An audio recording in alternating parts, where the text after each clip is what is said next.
Anli pasyalan at food trip sa gabi?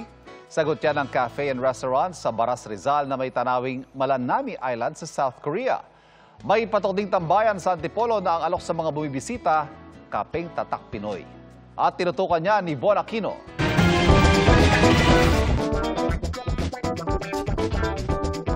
Cafe and restaurant na ito sa Baras Rizal, kamangha-mangha ang pagningning sa gabi.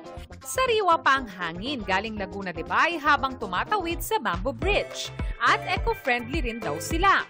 Kami po ay merong solar panel na siyang nagiging source of energy namin. Ang daan papasok at palabas ng restaurant na palilibutan ng mga higanteng puno ng mahogany.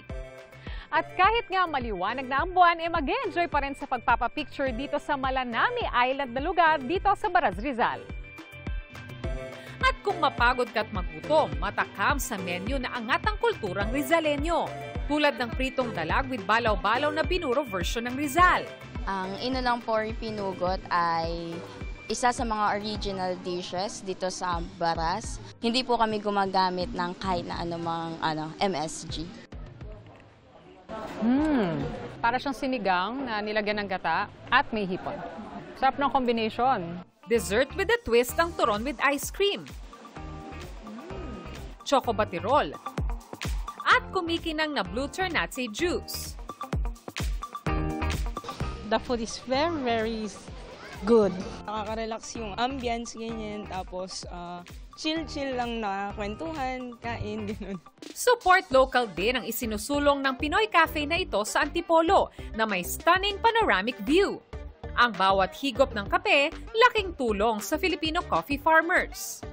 We really get our coffee straight from the farmers from all over the Philippines.